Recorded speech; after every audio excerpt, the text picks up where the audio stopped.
महाराष्ट्र नवनिर्माण सेना के अध्यक्ष राज ठाकरे ने कहा कि कक्षा 1 से केवल अंग्रेजी और मराठी भाषा पढ़ना अनिवार्य हो, हिंदी भाषा को विकल्प के रूप में रखा जाए। लेकिन अगर सरकार ऐसा नहीं करती है तो एमएनएस इसको लेकर आंदोलन करेगी और इस आंदोलन की जिम्मेदारी सरकार की होगी। ईद उल अजहा यानी कि बकरीद के मौके पर देश भर में बड़ी संख्या में मुस्लिम समुदाय के लोगों ने मस्जिदों और ईदगाह में नमाज अदा की। इस बीच पीडीपी प्रमुख महबूबा मुफ्ती के बेटी इल्तिजा मुफ्ती ने लोगों को बकरीद की मुबारकबाद दी। हालांकि उन्होंने श्रीनगर के जामा मस्जिद में ईद की नमाज अदा करने से रोकने मीरवाइज उमर फारूक को नजरबंद करने को लेकर सवाल भी खड़े किए। जीएसटी रिटर्न फाइल करने वाले उन लोगों के लिए सबसे बड़ा अपडेट है जिन्होंने अब तक 3 साल पहले के ड्यू डेट से अब तक रिटर्न फाइल नहीं किया है। ऐसे लोग अब जुलाई में रिटर्न फाइल नहीं कर पाएंगे। जीएसटी नेटवर्क ने शनिवार को कहा कि जुलाई टैक्स पीरियड की शुरुआत से जीएसटी टैक्स पेयर मूल फाइलिंग की ड्यू डेट से 3 साल बाद मासिक और वार्षिक जीएसटी रिटर्न दाखिल नहीं कर पाएंगे।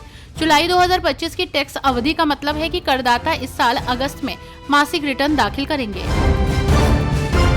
क्या टेस्ला के प्रमुख एलन मस्क डोनाल्ड ट्रंप के साथ अपने झगड़े को खत्म करने की कोशिश कर रहे हैं? उनका हालिया कदम कुछ इसी दिशा की ओर इशारा कर रहा है।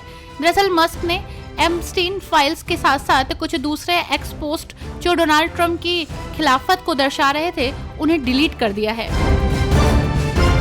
कनाडा ने तनाव के बावजूद प्रधानमंत्री नरेंद्र मोदी को G7 शिखर सम्मेलन में आमंत्रित किया है। इसके पीछे भारत की बढ़ती अर्थव्यवस्था, चीन के प्रति संतुलन बनाने की रणनीति, ऊर्जा और तकनीकी सहयोग की आवश्यकता, द्विपक्षीय संबंधों को सुधारने की इच्छा और मोदी की वैश्विक लोकप्रियता प्रमुख कारण है। विदेश मंत्री एस जयशंकर ने 22 अप्रैल को पहलगाम में हुए आतंकवादी हमले के दोषियों को न्याय के कटघरे में लाने के लिए आतंकवाद के खिलाफ भारत की लड़ाई में कंधे से कंधा मिलाकर खड़े होने के लिए ब्रिटिश की सरकार को धन्यवाद दिया।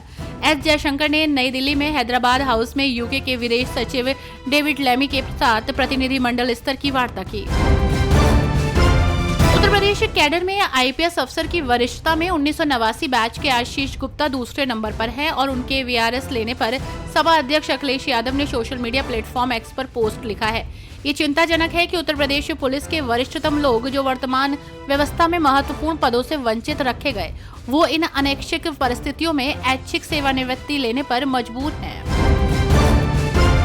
पंजाब के मशहूर यूट्यूबर जसबीर सिंह उर्फ जान महल को जासूसी के आरोप में गिरफ्तार किए जाने के बाद मोहाली कोर्ट ने शनिवार को उसकी पुलिस रिमांड 2 दिन के लिए बढ़ा दी। जसबीर सिंह को 4 जून को गिरफ्तार किया गया था और उसकी 3 दिन की रिमांड खत्म होने के बाद कोर्ट में पेश किया गया। पुलिस ने 7 दिन की रिमांड की मांग की थी लेकिन कोर्ट ने केवल 2 दिन की ही मंजूरी दी।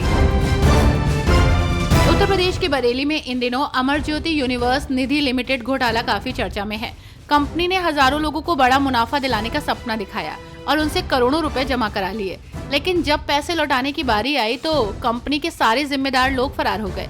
इसी मामले में बरेली के भाजपा नेता और महानगर महामंत्री रहे सूर्यकांत मौर्य का नाम सामने आया है। जब ठगी का मामला खुला तो भाजपा ने भी उन पर सख्त कार्रवाई कर दी है।